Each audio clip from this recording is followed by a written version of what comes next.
How's it going, everyone? Christian Copen here for Big State Sports, and throughout the week and from my WBL work project, I'm going to be taking you behind the scenes about everything that I do here at the Big State Sports Network, as well as taking you through a week in the life of a sports commentator.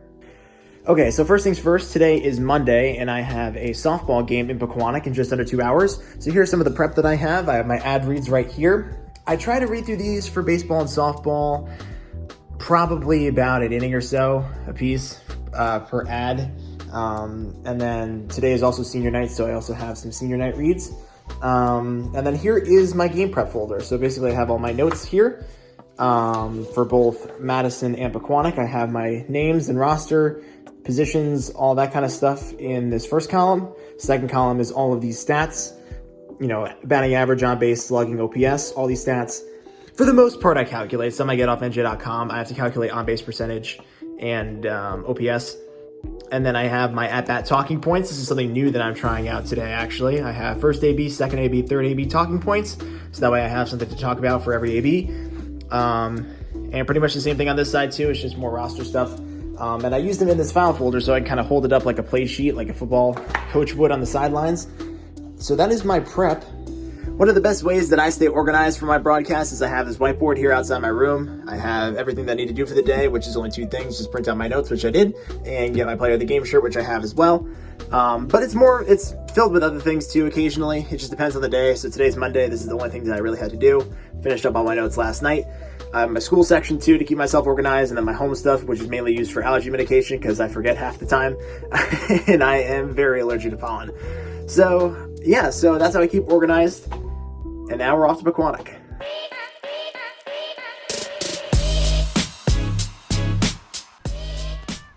Swings and lines one into deep right center field. Going back on it. It's gone!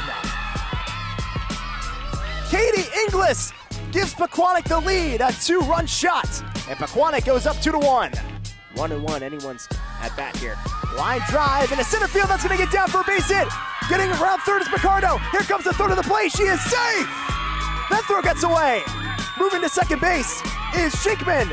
It's an RBI double. And all of a sudden, Pequannock takes the lead. It's 3-2. 1-1 on the way to DeCaro.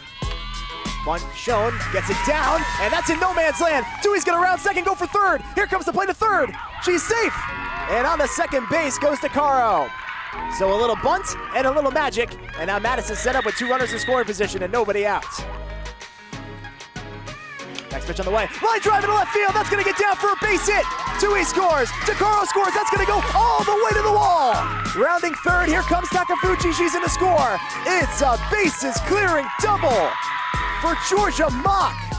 And Madison explodes. They take a 5-3 lead. All right, so now it's Tuesday, and right now I am editing the post-game interviews that I did. Oh, I don't know why it came out like that. But yeah, right now I'm just editing a couple of post-game interviews. This is the one from Mendham I did on Saturday. And then I'm also, if I can get out of this, there we go. I'm also doing the one from yesterday, which was at Madison. So I edited both of those, got those done, and then I upload them to my Google Drive folder.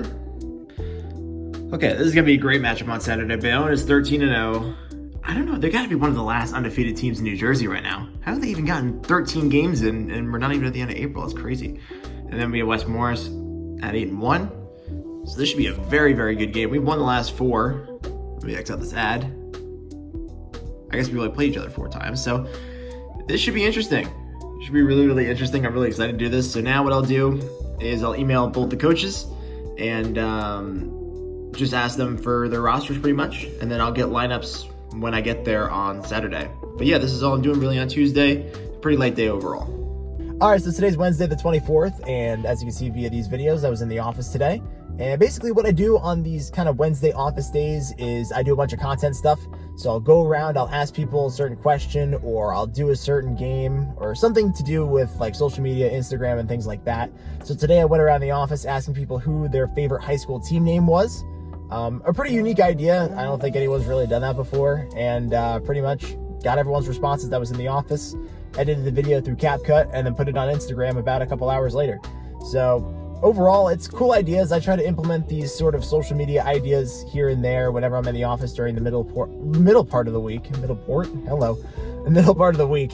And overall, it's a fun idea to do. It really, really is. It gets everyone interactive in the comments on social media and in the office as well, getting everyone's responses. So, yeah, besides that, emailed a couple coaches. Pretty tame day, though, overall. Tomorrow, though, different story. I got to go to Flanders Valley Golf Course, and I'm going to be doing some sideline reporting. Let's see how this goes. All right, we're here at the Flanders Valley Golf Course. Right now, it's about 11:30, so it's about a half hour before the match. I'm just kind of trying to figure out where everything is. Look at the view, though. First of all, this is a really, really nice course. Of course, everyone's just going to be hearing me talking to a phone, probably thinking I'm crazy. But yeah, it's really, really nice. It's a little bit colder than I thought it was going to be, but I should warm up as I'm walking 18 holes throughout this course. But basically what I'm doing today is I'm making sort of a little video kind of about the event in general. So B-roll stuff, and then I'll get some player of the game interviews for the winner of the tournament. So that's what I'm doing right now. I'm not sure if I'm going to do the studio show later today just because I think we already have a lot of episodes stacked up. So if that's the case, then I think that can be put on hold for today, at least for now, because I'm out here on the golf course. Yeah, so in hindsight, it was a very good idea to cancel the show because this entire tournament took 5 hours today. I was here from 11:30 to 4:30, and inevitably, the final 3 teams were tied at 211, so they had to play an extra hole to decide the winner. So yeah, a pretty crazy day of golf overall, and a pretty exciting one at that. Alright, so it's Friday the 26th, and right now all I'm doing is just finishing my rosters and just filling out my boards completely. Wes Morris's is done pretty much, and so is Bayonne. And the only thing I have to do now is I plug in all of my rosters to this app called iScore, and this is how I keep score of the game. So what I'll do is I will create a new team, I'll type in all the rosters, and then once I get the lineups on Saturday, I'll just plug them in. And yeah, that's pretty much it for Friday. Not really doing too much. It's the one day of the week where I try to not do too much. I try to relax, and most of the time I have a game the very next day on Saturday, so it's a good time to just get prepared, make sure I have everything's charged and ready to go for the game.